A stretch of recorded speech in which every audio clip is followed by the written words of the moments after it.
Hi everyone. पिछले video में हमने देखा था कि किसी स्केलर पॉइंट फंक्शन का ग्रेडियंट कैसे निकाला जाता है कर्विलिनियर कोऑर्डिनेट सिस्टम के लिए।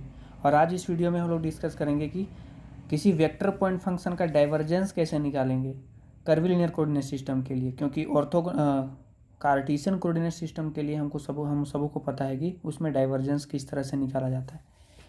तो अगर कार्टेशियन कोऑर्डिनेट सिस्टम का बात करें तो अगर उसमें कोई वेक्टर पॉइंट फंक्शन f है तो इसका डाइवर्जेंस किस तरह से निकालते थे, तो डेल ऑपरेटर के साथ इस वेक्टर का डॉट प्रोडक्ट करके, जो कि क्या होता था, ये होता था del by del x i cap plus del by del y j cap plus del by del z के कैप, और इसका डॉट प्रोडक्ट करते थे, वही वेक्टर पॉइंट फंक्शन जो गिवन होता था। और अभी हम लोग सीखेंगे कि ये जो डाइवर्जेंस है वो कर्विलिनियर कोऑर्डिनेट सिस्टम में किस तरह से अप्लाई करते हैं।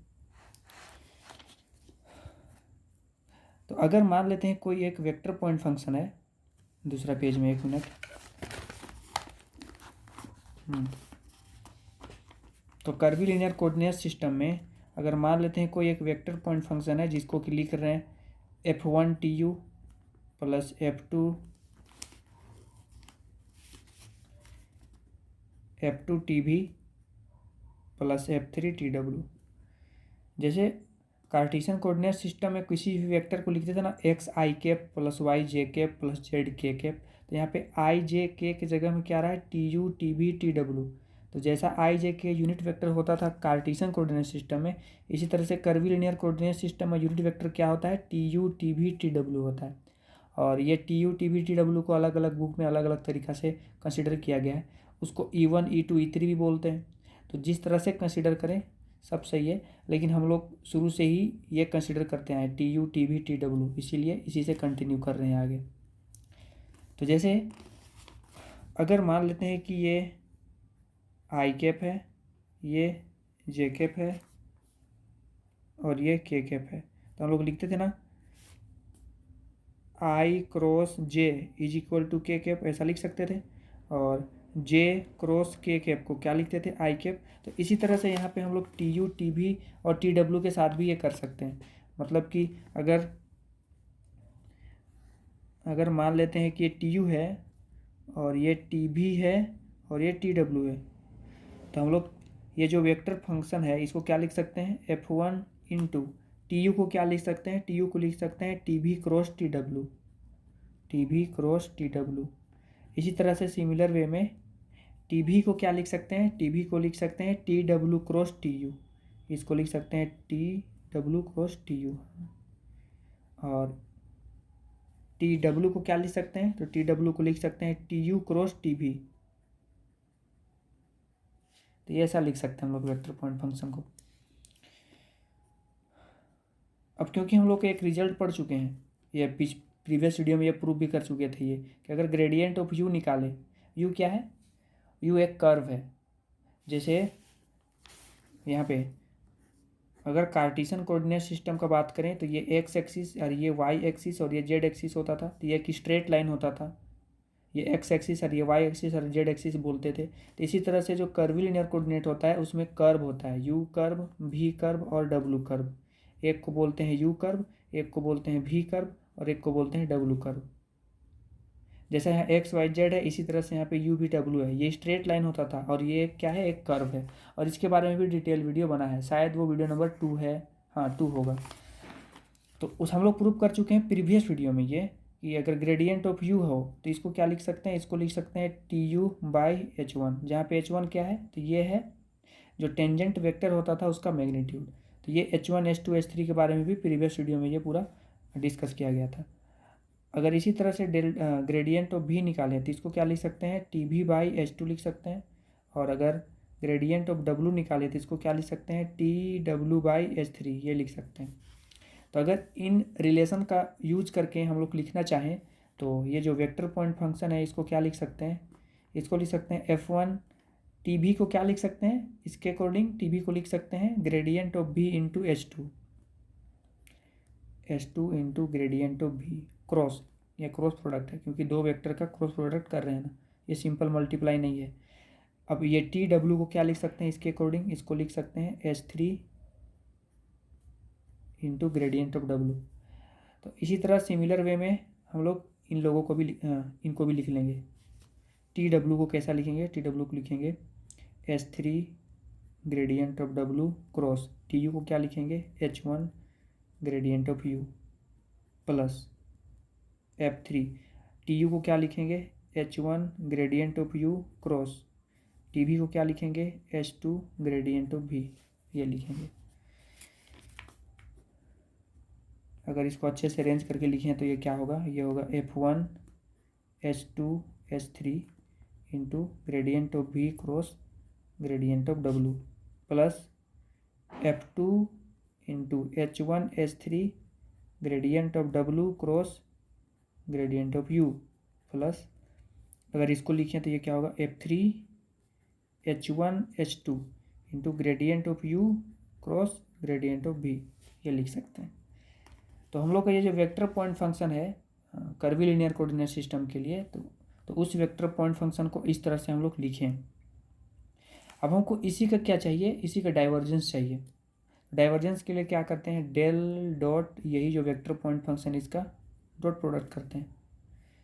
तो इसको क्या लिखेंगे, मतलब अगर डेल ऑपरेटर इसके साथ भी यूज होगा, इसके साथ भी यूज होगा, इसके साथ भी यूज होगा, तो हम लोग कभी सिर्फ एक के साथ डेल ऑपरेटर करके हम लोग कभी समझेंगे और सिमिलर वे में फिर इसको भी और इसको भी लिख देंगे। तो अगर हम लोग del dot F1 H2 H3 into gradient of भी क्रॉस ग्रेडियंट ऑफ डब्लू ये करें, इसी तरह से डेल इसके साथ भी डॉट प्रोडक्ट होगा और ये डेल इसके साथ भी डॉट प्रोडक्ट होगा, तो तीनों के साथ में होगा। लेकिन अभी हम लोग एक के लिए अभी हम लोग सोल्व करेंगे और इसी के अकॉर्डिंग सिमिलर वे में इसके लिए भी हम लोग फाइंड आउट करेंगे।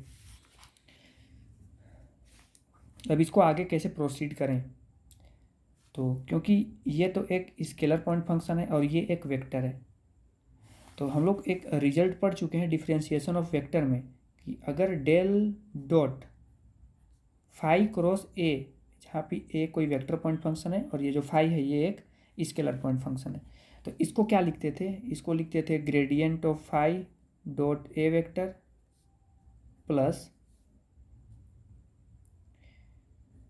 Phi into divergence of A, ये होता था।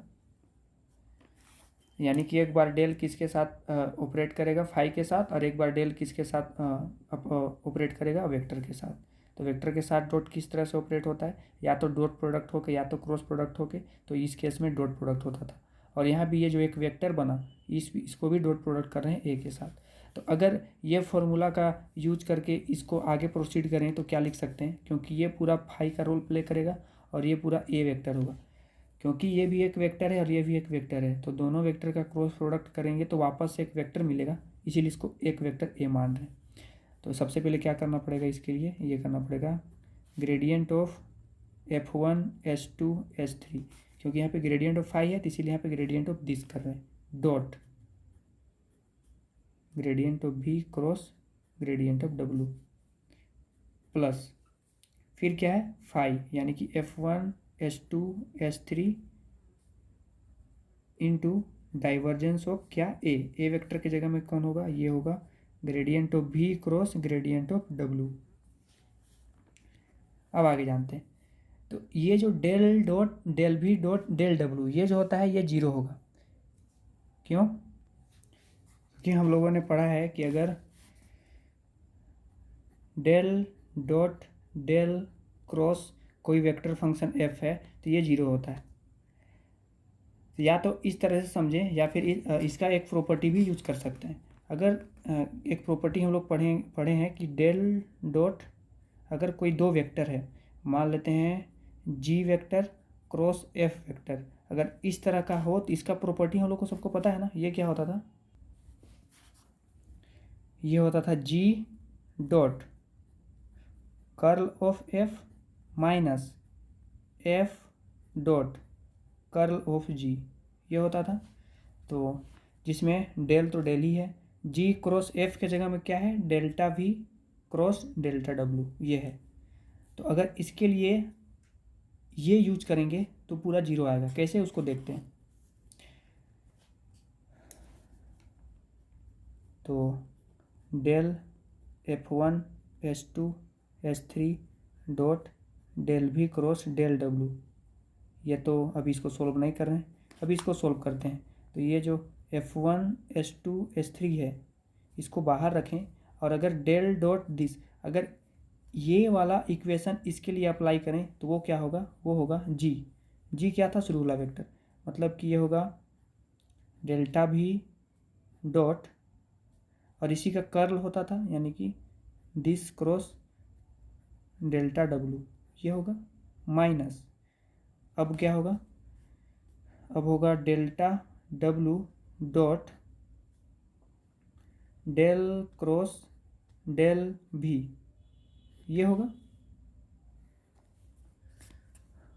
अगर ये वाला इक्वेशन के अकॉर्डिंग इसको लिखना चाहें del dot del V cross del W को, तो इस तरह से लिखेंगे। अब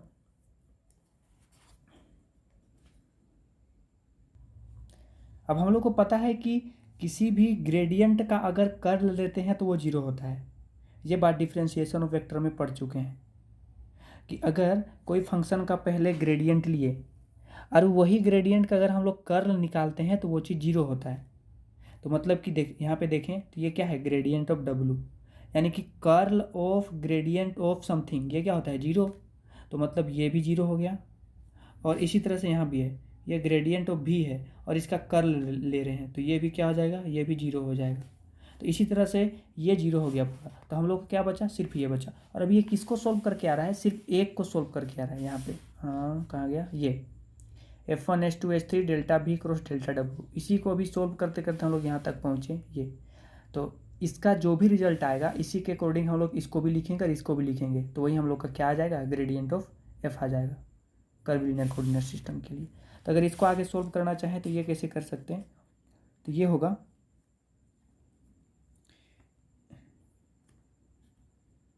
delta V cross delta W, और इसको डॉट प्रोडक्ट कर रहे हैं gradient of F1 H2 H3 के साथ।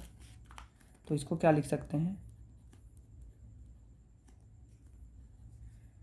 और ग्रेड ऑफ F कैसे लिखते थे, ये होता था del by del U F1 H2 H3 into delta U plus del by del V F1 H2 H3 into delta V, del V, delta V नहीं sorry, del V, del by del V into F1 H2 H3 into del W, ये लिखते थे।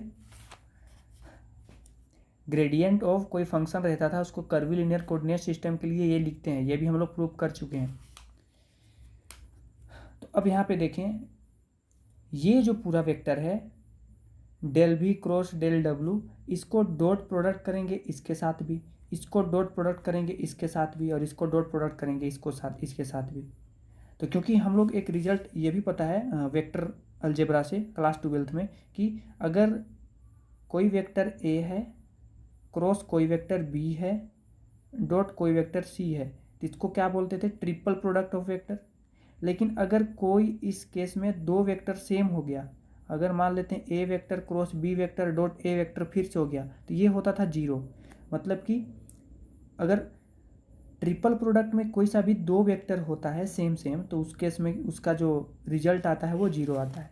तो अगर हम यहाँ पे देखें तो delta V cross delta W, इसको डॉट प्रोडक्ट करेंगे इसके साथ में, तो ये क्या होगा, ये होगा delta V cross delta W, और ये जो डेल्टा U है इसको डॉट प्रोडक्ट के साथ यहाँ पे लाते हैं, और ये क्या हो जाएगा, del by del U into F1 H2 H3, और बाकी तो जीरो हो जाएगा, क्योंकि जब इसको इसके साथ डॉट प्रोडक्ट करेंगे तो यहाँ भी डेल्टा V है और यहाँ भी डेल्टा V है, तो दो सेम वेक्टर हो रहा है इसीलिए ये जीरो हो जाएगा।